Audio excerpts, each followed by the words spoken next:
the men will do the loving. Because when you are loving, o tla ba Popeye, Popeye, a whole Powerpuff Girl. It's fine. I can be acting crazy bitch, okay, in front of the people. But as my partner, wait until we are together. Then o kgone kgalema and tell me all of the ways ke makgakga ka teng. It's fine. But during the people, shocked. Gore monna a o tlhatsetswe diphenti. 4 weeks into knowing you seems like a lot, girl. Khutso a ke tsebe gore o sa tlhatswa diphenti, my brother. But Gibby. Proper. She needs to have done a proper organogram of her friends and just like kept to that one structure, because when you are filming and people are interacting, 2 plus 2 is not 4 here, babes. Y'all already know what the question mark ganjan. Good close family friend that I'm gonna be kicking to and telling all of my business about my person. Okay, na creme ya di friends. La bona, guys. La bona. Go get a creme yam kokotelo. I don't know. But it does really speak to the rest of society, where it is really about just posting on the gram. Let the people see how happy I am. But what is actually happening in these relationships behind closed doors, guys? It's in complete contrast. And we spend more time and energy in the aesthetics of our relationships than in the actual feeling, connection, intimacy, and health of our relationships. And God Almighty, another charcuterie board. Lord, Lord. Guys, Bonkono abar lie and say Begazela just for fun and games. And it's Begazela. For me, the men also need to Begazela too. It's not Begazela for just the women. Everybody's Begazeling there. And Nyamazeling. Hello. And welcome to Rachadi's Views. Rachadi's View. Good Lord. And I am Rachadi, who views the reality and gives you my view. So, welcome and thank you for tuning in again for another review of Married at First Sight Mzansi. This is episode 6. Before we begin, I'm learning, guys. I'm learning content. Batong, please subscribe if you haven't. I would really appreciate it, because I don't know how you're going to know. Oh, I think you click the bell too to be notified, because how else are you going to know when I post something new? So please, yeah, click the bell if you want to be notified, which I hope you do, because am I not entertaining? Am I not? Click the bell, please subscribe, and if you enjoy the review, like, wait, watch it till the end if you like it. Tell your friends, tell your enemies, tell anybody with some internet connection that Rahadi is on the internet. Welcome. So, I finally found some energy to, to get back into the watching. You guys, creating content. This is a creative outlet. So let me just put that out there first and foremost. And it's about enjoying for me, but it is also about learning from the people who are putting their lives, for whatever reason, on the television. So that is the disclaimer that, we're using this as a moment to learn. This is the mirror. What do we see in ourselves? What do we see in others? What do we see that reminds us of other relationships? Not forgetting that some of it really is just also, guys, to gossip and kickle and giggle and cackle and just have a good time. So pull up, get comfortable, and let's get into it. So, Married at First Sight, episode 6. So we kick off with Zitobile and Tammy in a therapy session with Bake and Nokwande Dlamini. And the therapy session is basically centered around, I think, communication and their particular communication style. So Bake is speaking in his diary session about, the number one killer of all marriages is communication. And communication issues, I think, are basically fundamental and at the crux of not just marriages, but all relationships that we're having with people.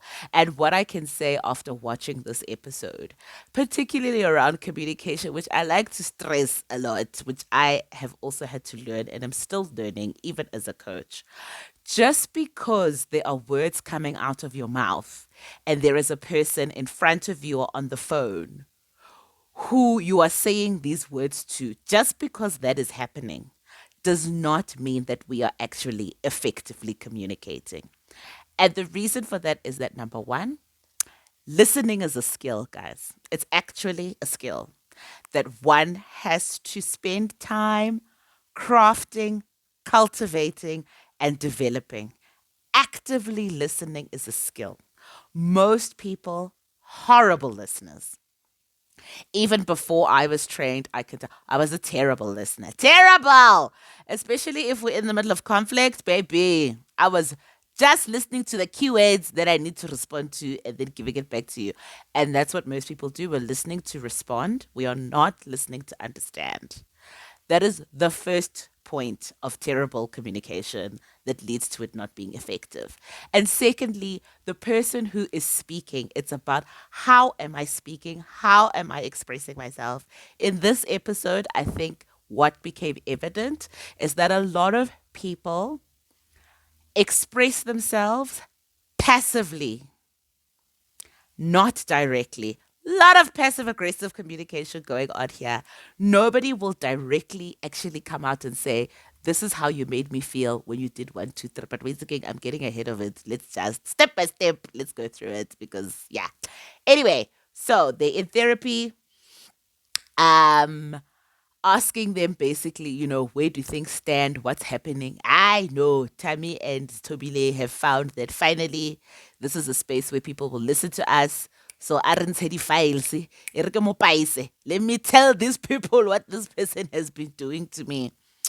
So Tammy complains initially about the fact that Uzi Tobile, they had a disagreement and she went to sleep in the other room by herself and he had to go to bed alone. Then Zitobile is also like, well, the other night Tammy comes to me and tells me that he's going to sleep in Pretoria and he will come back when it's time for us to film the scenes. And she was hurt by that because, that means that you don't really want to get to know me or spend time with me outside of filming this show. Tammy's response is that, well, why was it okay for you to leave me sleeping alone in the bed the other night, but it's not okay for me to leave you sleeping alone in the bed when I go to Pretoria? And what I really liked about Bake, which is um, what I really enjoy about him as a therapist and as somebody who's doing an intervention, is that he could sense, okay, wait again, I think these people just, ba batla go potla, so let's just let it out. Then he says, okay, let it out. All the transgressions, everything that you want to say about what the other has done to you, now's the time. Tobile is talking about Tammy leaving chewing gum in the lunchbox and who's supposed to be taking that chewing gum out. Tammy's talking about is Tobile doesn't wash. When she comes to bed, she just gets into the dirty sheets and dirties them while I'm in there, not recognizing that we're going to be sleeping together. I mean, Zitobile did kind of look like expose on the TV, you know. I was also a little bit like, I don't know, it's not commonplace, guys, for a lot of people to be washing twice a day. So maybe that might be asking for a lot. Like, unless baby girl is on her cycle, or like, unless there's gym happening, or really, I don't know if maybe Tammy's, issue is that we need to be clipping the cheeks. So, obata, holy fresh, holy schoon, I can understand. But at the end of the day, I think both of their gripes are really just, it's learning pains. I think they're learning how to live with each other and how to be in each other's space. And I think it was evident to Tammy, or through what Tammy was saying, is that being left alone in the bed for a night is something that he kind of felt abandoned and didn't really like that or enjoy that. And Bake then even shut it down and let them know that, this thing of sleeping while you're angry is going to assassinate your marriage. It is not going to help the marriage at all. So it's something that they need to learn how to curb. But, it's a work in progress, guys, because at the core, and I will continue to emphasize this, these people are strangers. Strangers. We're still getting to know each other. So baby steps. Also, when we're watching and we want to be quick to judge, stranger danger. Wait, it was stranger danger. We learned in school, strangers. I think this is like week what? 5, 6? We're still getting there. So then Nokwande and Bake ask them, okay, what do you like about the others? Tobile says she likes that Tammy dresses well and that he knows that he must make money. Tammy says he likes that Sitobile is a good listener. Then they ask, well, what can each of you work on going forward? These dogs,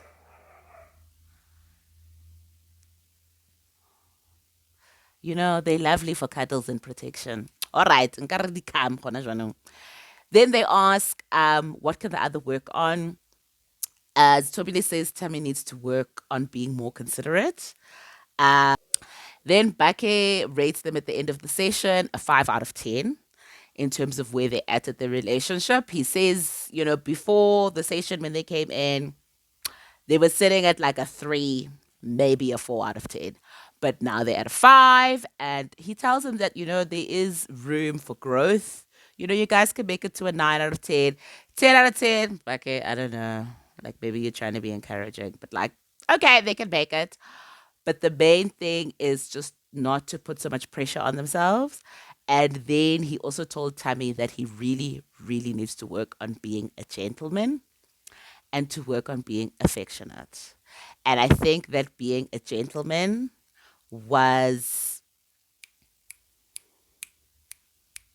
euphemism, Sokoa, a euphemism for basically like, bruh, don't put your wife on blast, hey? And find some kinder ways to articulate yourself without, bringing down isitima. Great. So then we do Ditwanelo and Kuto. Dee is taking Kuto to meet her friends. The first friend that she talks about is this Danielle, alleged best friend. And I'm going to say alleged because this is the same person who hasn't met Dee's son, who is Kemoto, walking. I don't know how many years. I'm not good with kids' ages, but like a good 5, 6, 7. It's Danielle. Then there's another female friend, can't remember her name. And then her male bestie, I'm assuming, which is Benny, that she calls a good family friend. And yet, good family friend arrives at the table last and is shaking the hands of these other two best friends, Danielle and the other lady. Benny is shaking their hands on some nice to meet you. But good family friend who is now for the first time shaking hands and nice to meeting two best friends. Question mark. Question mark, guys. This social circle. I don't know if we're doing like rent a friend or what's happening, but it's just very fishy and very funky. I don't know. Or she just needs to do like a proper, she needs to have done a proper organogram of her friends and just like kept to that one structure, because when you are filming and people are interacting, 2 plus 2 is not 4 here, babes. I don't know what's happening, but I don't know. Whatever you are trying to feed us, nah, I can say because it's not making sense, D. It's not making sense, your social circle. Anyway, fine. They sit, they're chatting. Kuto's looking super uncomfortable.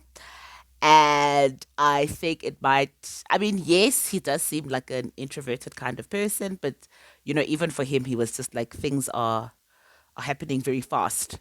Conversation is just flying back and forth, and you can see Kuto is just one about to trying to keep up. This is not what he is used to. And then they ask him, how are things going? Kuto's like, no, it's fine. And now he's just trying to get used to having to wash ladies' underwear. Benny, the male friend, looked shocked. And I was shocked while I was watching this too, because I was like, girl, oh, the panty. And listen, it might be a different story when you're like 10, 15, 20 years into a relationship. But like, ladies, we know, okay, we know about our feminine hygiene, okay? Hygiene is number one and it's important. But we also know, gore, like, underwear, guys, it's you know what I'm saying? Like, throughout the day. I just don't know. Listen, maybe we are not the same. Maybe we are not the same, but gore monna a o tlhatswetse diphenti 4 weeks into knowing you seems like a lot, girl. Just because you don't like doing laundry, fine. If you're gonna even just be keeping, you know, them panties wherever you're keeping them until you wash them, fine. If that's the life you want to live. But go boy tlhatswetse diphenti. I don't know. Maybe it's just me. But now I'm going to go into my ragadi mode. Kopo o itlhatswetse diphenti. Monna, a o tlhatswetsa diphenti. Shocked. Shocked. Even Benny was like, girl, what are you doing to this man? D had no shame and no remorse. So I think wherever they are, if they are together, Kuto, I get gore o sa tlhatswa diphenti, my brother. But Gibby. Then Betty's omotlhaba Kuto ka all these questions, um, how are things with the baby mama? Delia, she's raising her hand, wanting to also fagaza with more questions. And I was a bit uncomfortable watching this as well because it didn't seem like Dee was really doing a lot to allay some of that awkwardness, I think, and discomfort that Kuto was experiencing. Because listen, guys, it's always a pressure filled experience to be meeting your person's people. So, you would hope that that person would be, sitting by your side. Yes, you must stand up for yourself and represent yourself as an individual, but, you know, just be there. Partnership. It seemed like Dee was also wanting to be in the firing squad with the friends. I'm a Tabagadi Potsa, and that just made me feel a little bit awkward. And I must say, in her lack of reassurance of Kuto in this moment, there's something from the beginning of watching this show that I haven't been able to put my finger on with Dee, besides her organogram of friends that doesn't make sense. It's just this disingenuous energy. I know we're on a TV show, number one. However, with Dee, it just feels like you are always meeting her representative, or like she's on.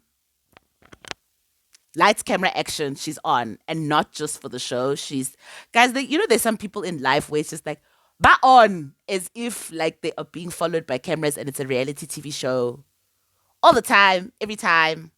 We're rolling, you know, chest out, stomach in, 24/7, always show up best side. And I get that with Dee. And for me, babes, I just want to meet the real you. That would be nice. Because the representative in a little blend. And I think it was when Benny asked Kuto, when are you guys gonna meet each other's kids? And Kuto told her that no, after he's met Dee's mom. And Benny was like, "Ooh, are you ready for that?" And Dee then tells us in her diary session that no, her mom is a very strict person and she's very set in her ways. And when she was even saying that in her diary entry, you could see the change in her face, in her energy, and in her disposition. When she was describing her mother, she reverted back to being like a little child. That's what I got the sense that like she's back to being a small girl when she was talking about her mother. And then I was like, okay, this is a piece of the puzzle as to perhaps why what I am feeling from her is always this representative of I must appear perfect, I must appear put together, and therefore it never really feels authentic and genuine.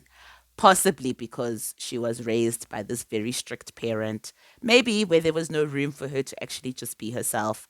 And so now she just doesn't know how to be any other way. Pop psychology, very little to go off on, but that's the sense that I get. So I was like, okay, cool. Then Benny asks Kuto if he goes to church. Then Dee's like, but my ex went to church and you remember how that ended. Then Benny says, oh no, I didn't know. I didn't know anything about like your ex and church. Y'all already know what the question mark Ganjan.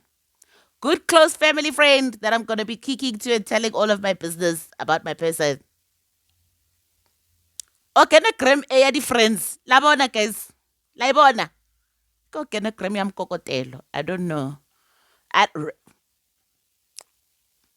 rent a friend. What are we doing here? What are we doing here? Anyway, Kuto makes the comment that Dee's baby daddy is coming up quite frequently in conversation. He doesn't know what to make of it.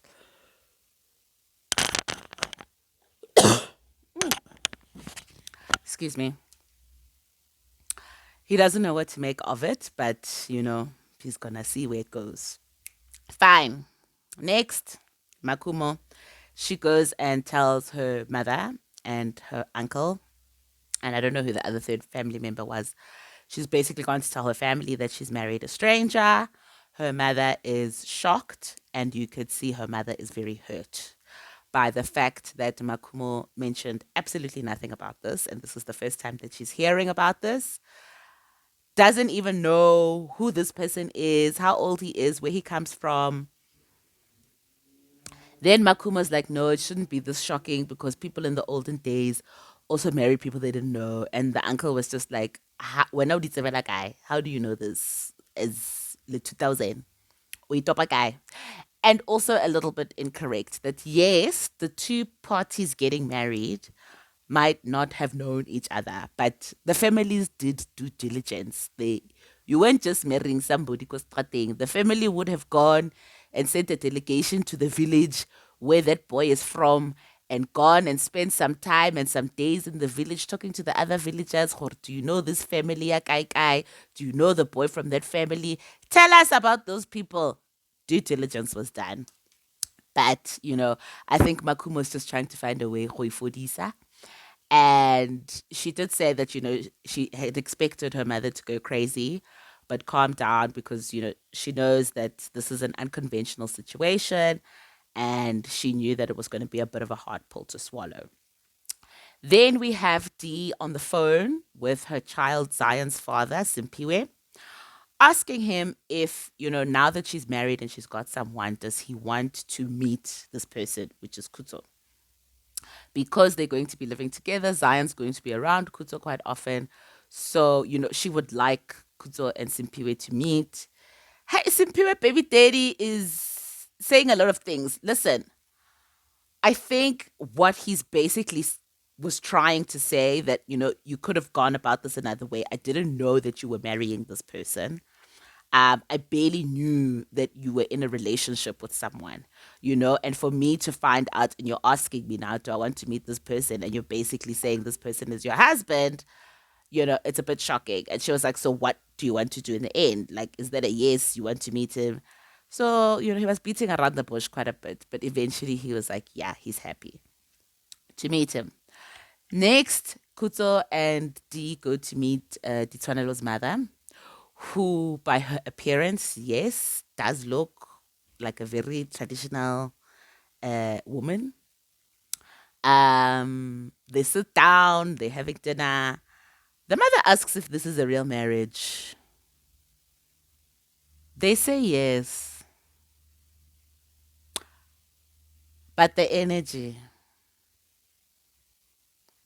And once again, I will go back to like nna ke batla ho bona di-marriage certificate di signilwe, because I know we're filming a television show, right? I know that. And that means there is a certain level of smoke and mirrors. However, this thing of we're married, allegedly, I can say. Anyway, the mother is, you can see she's quite traditional and cultural, and basically tells Kutso gore o kene ka di-back door, because this is not how things are done culturally. And so in her diary session, she says that Kutso's going to have to speak to his elders, and they're going to have to come to her family, ba tlo kopa tshwarelo for doing things the wrong way, and find a way in which to resolve it and set things right so that things can carry on smoothly. Then the mother launches, Dee's mother launched her on the television, because, she asks Kuto, do you know the roles of, each of you in this marriage? Because she says her daughter doesn't know the duties of a wife. Then Kuto says, no, he's going to take a guess that, it's to respect and support. And the mother's happy with the answer. And she's like, yes. And the mother says, loving in a marriage is the responsibility of the man. Okay, mama's advice for the girls is that the problem with relationships these days is that women be trying to love these men, and that's not their job. Their job is just to respect and support. The men will do the loving, because when you are loving, o tla ba Popeye, a Popeye, a whole Powerpuff Girl. And I don't know if mommy's right or not, let's not lose hope, but like she might have a point, because, when women are loving, we are also not necessarily assessing whether the person in front of us actually does deserve the respect, right? That the elders say we should be giving them. So maybe if you're going in with it knowing that what I should be doing first and foremost is respecting, then you can assess based on, well, does this person deserve the respect? Are their actions respectful? Do they respect themselves as well? Maybe that's a different place. That's also a different conversation. Let's move on because time. So the mother does like Kuzo so far. She says that he's a gentleman, which I think is high praise from Dee's mom, to be quite honest. And she says, however, that she does see some potential issues arising between Kuzo and Simpiwe, who's Dee's son's father.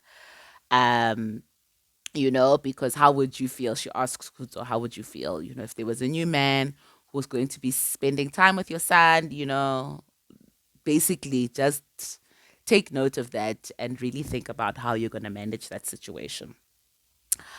What was interesting though is that, Dee and her mom asked Kuzo if the mother of his child knows about their marriage, and he was like, no, we don't have any contact at all. We don't really have that kind of relationship. So for me, that was another question mark as to, okay, maybe not dating, but you know, there's going to be this woman who's in the house with your daughter when your daughter comes to visit. Might just maybe be prudent to just, let the mother know that there's also this other woman, but we don't know the nature of his relationship with the mother of his child. So I'm willing to give it the benefit of the doubt until we have more information, if we ever do. Then the couples receive an invite to a getaway. We don't know where it is. They all, excited, getting ready. Then we see Makumo and Teddy Bear. Tabang Teddy Bear. They on the couch. He chilling, drinking wine. Then he makes a comment that, she was on his ass the other day because he didn't have his wedding ring on. And now here she is sitting with him on the couch and she doesn't have her wedding ring on. Then she says, well, she hasn't seen him a lot lately because he's always so busy. Umatasatasa. So if she had seen him more often, he would know that the ring no longer fits her. God, babes, like, that statement is so layered and just so passive aggressive. Say what you want to say. You are conflating issues. Then you are coming with jabs and knives underneath what you're saying. Very combative when it just doesn't have to be. Clearly, otinegile is something else, and you won't address that. So now we come up with the statement of jabs. I mean, I heard that and I was just tired. I don't know about Tabang, but she said that. Nakar, yeah. Next scene. Can't. Then they are driving to the getaway. So it's Makumo and Tabang and Boitshepo and Sebenzile in the car. Tabang and Makumo are in the back. You can see Makumo is big mad. Doesn't see it for Tabang, doesn't want to know. Okwatile. Tabang is sitting there and he's like, you're going to have to talk to me eventually at some point. And she's like, she doesn't want to talk. And he's like, but the reason that I want to talk is that about the argument that we had yesterday. And so that I can apologize to you. And she's like, listen, you can apologize another time because this is not the one. Find another hour. This hour is not it.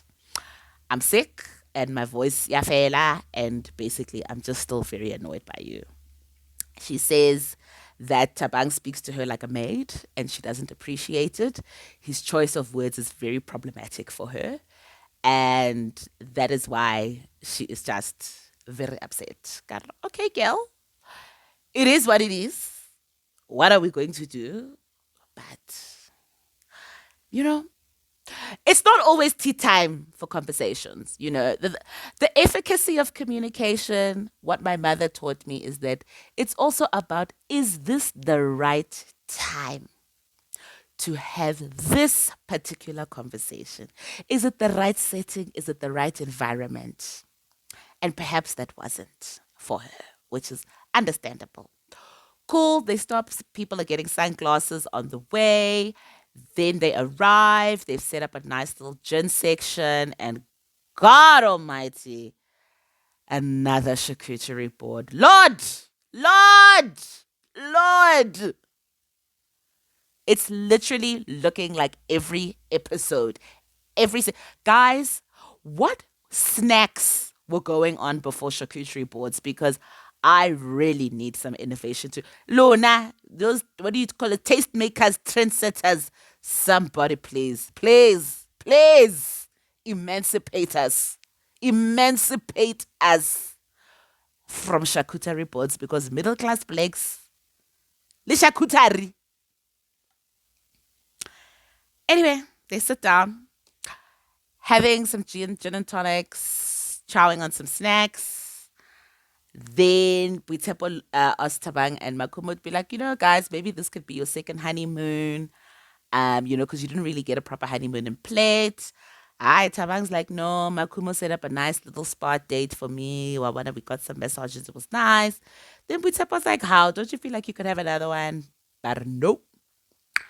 And I was like, okay, full stop. That told her.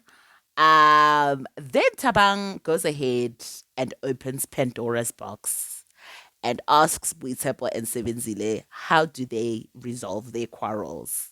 Yeah. Like for me also, Tabang, you could have waited maybe for like people to eat because I don't know if y'all are hangry. Wait for the first drink gore e trekelle mo meleng, e kene mo mading, before you just enter the dragon. But there he was, fine. Then Makumo starts talking about the ways that Tabang amutinakatengi and that she doesn't like noise.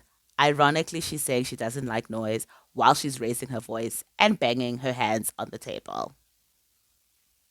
Says she's frustrated, things start turning ugly, So the story is that essentially, and I'm not going to get into it because it really is very stupid.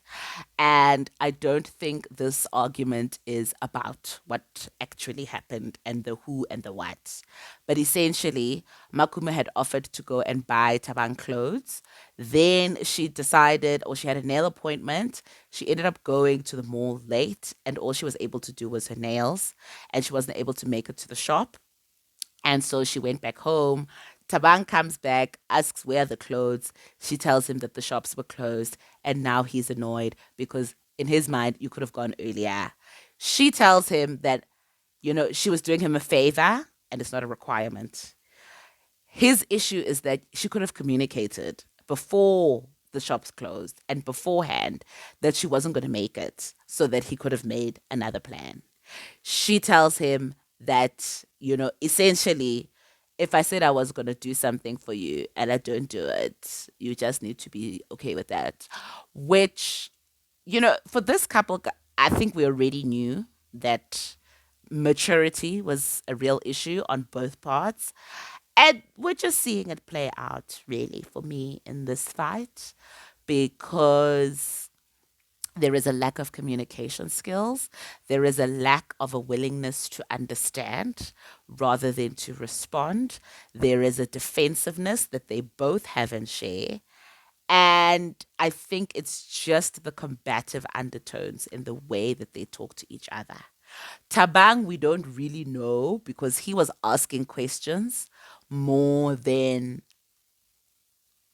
trying to defend himself. I think in the way that Makumo was, defending and attacking. However, we don't know what's happening behind closed doors because, Makumo still keeps on reiterating that the way that Tabang speaks to her is a problem.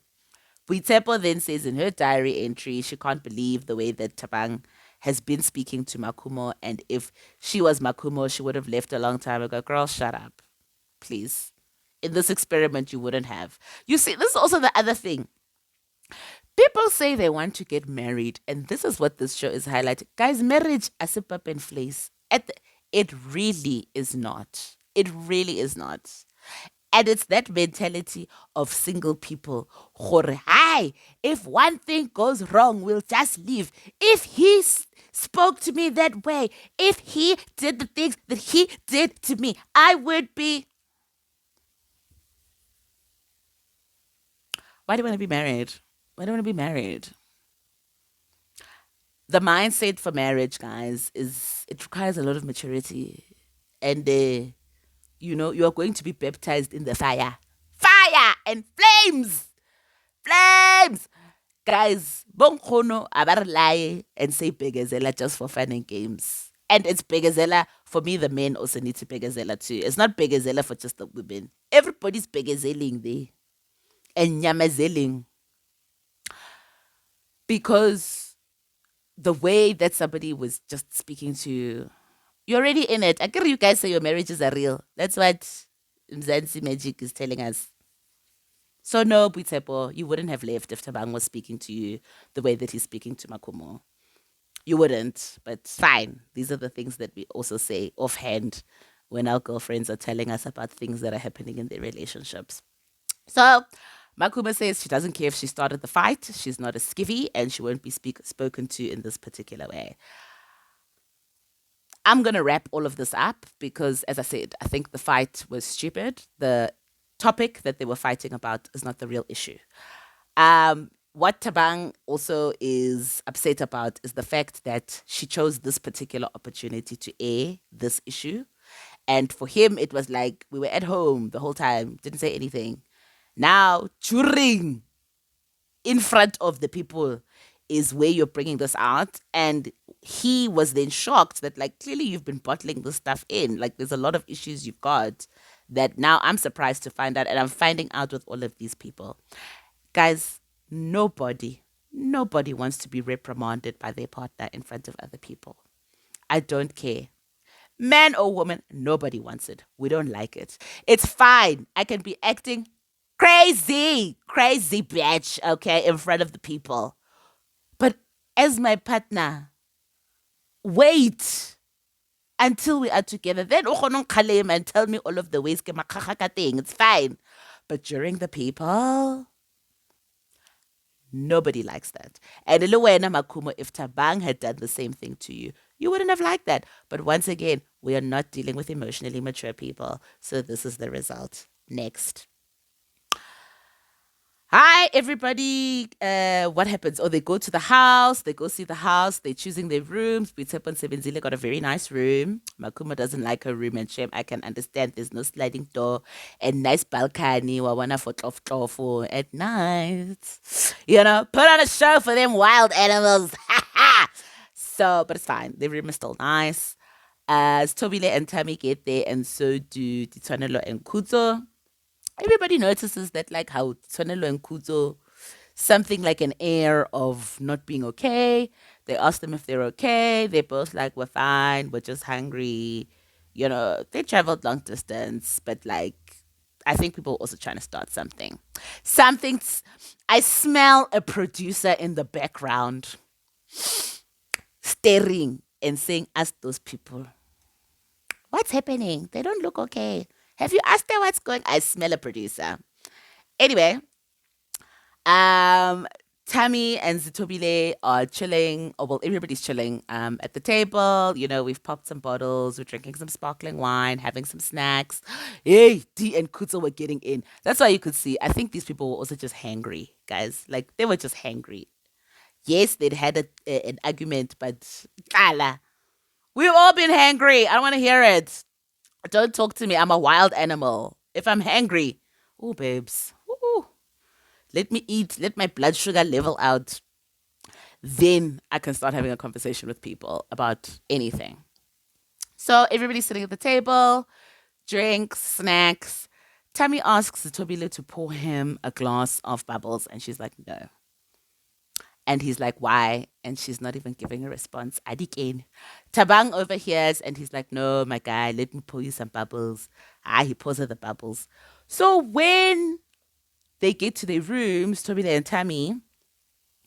Tammy's like, and then when you didn't want to pour the glass of bubbles for me, and she's like, bruh, I'm tired of having to do everything.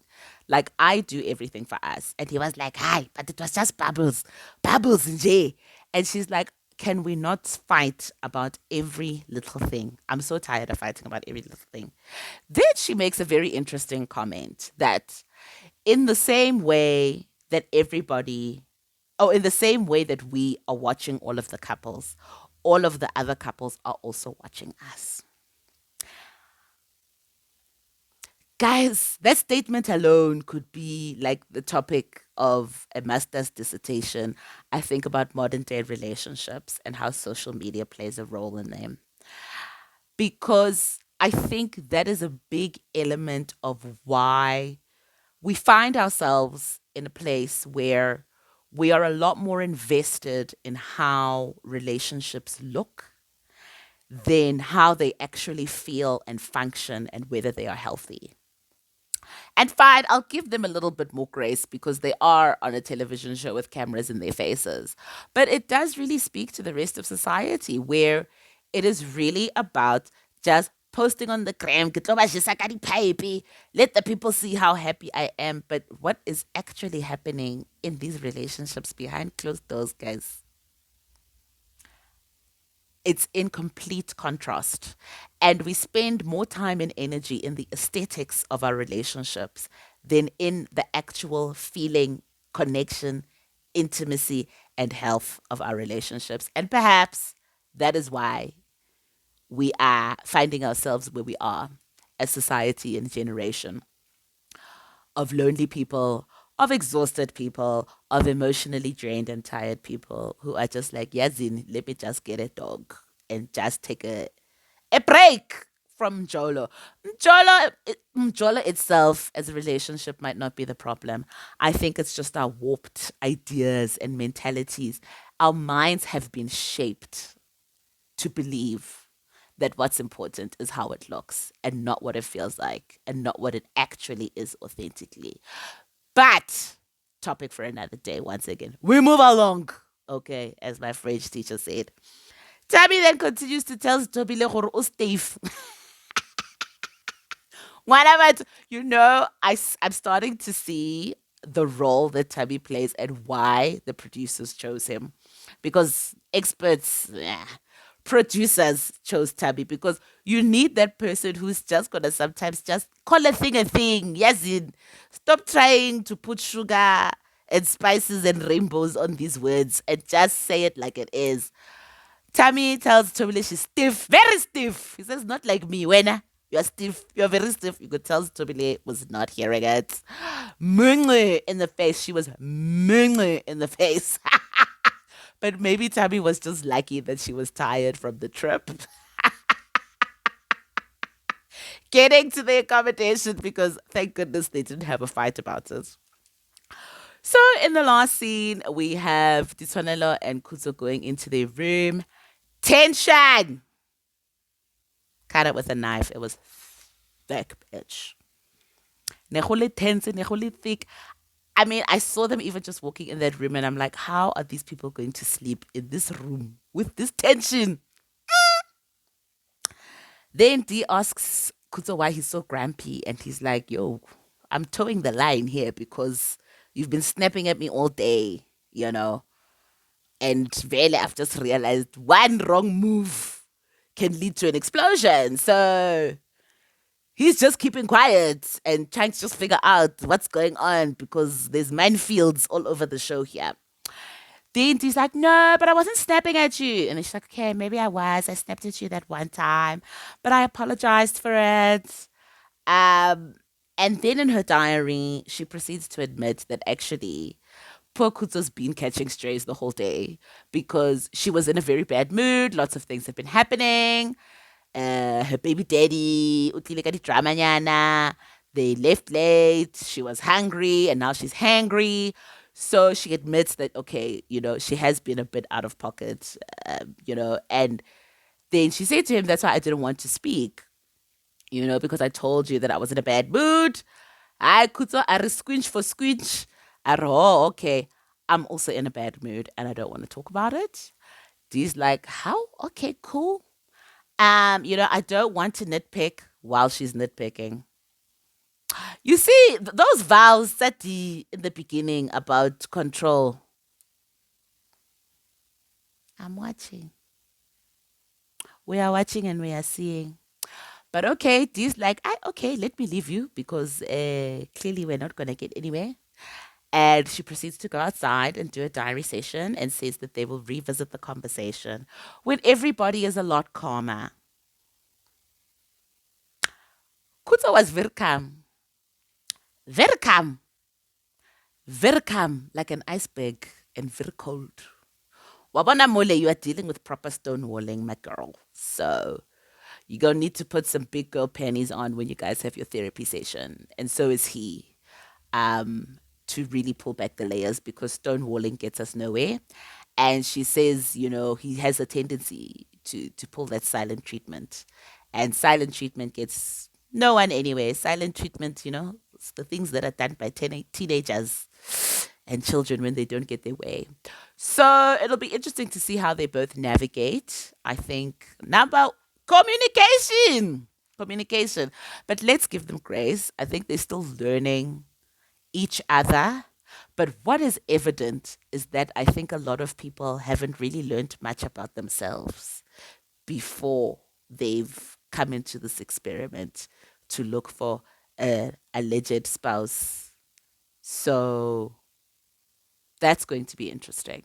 And I'm going to reiterate once again that I would like to see some individual therapy happening as well as couples therapy because that's where we learn. And I think that's where we need to really understand that going into relationships with an unexplored personality, which is you, becomes, hey, a much more poignant learning experience than if you knew some things about yourself. So yeah, that's what I'm picking up is that I think a lot of people don't know who they are, don't know why they're behaving the way that they do, haven't really explored their personalities and their communication styles as well. Just knowing how they communicate, knowing what particular behaviors trigger things within them, knowing how to regulate themselves when they are triggered. So I'm hoping we can start unpacking some of that in the therapy. And I know we're making a TV show, so the minute there's a disagreement or one couple is looking at each other, knives in the eyes, it's caca, and fine, entertainment, television. But these people are also strangers and they are learning each other. So a little bit of grace goes a long way. But it was an interesting episode. For me, I am still here. Buitepo and Sebenzile, guys. Can I also just get some reality here? Can we get some reality? And I'm not saying everybody's got to be on the same train of conflict and miscommunication. However, however, can we just get some reality? There's got to be friction somewhere. You are two strangers meeting off of the street. Even soulmates have conflict. So I'm just ready and waiting for that. Anyway, I hope you enjoyed this review. Oh my God, it's so long. I'm so sorry. If you made it to the end, you are a trooper. Okay? Trooper. And I love you. Once again, don't forget to leave a comment. The long form is long forming. Bathong ke a bua. And I hope it's stuff that you still enjoy. Have a fabulous day. Spread love, not hate. Ciao.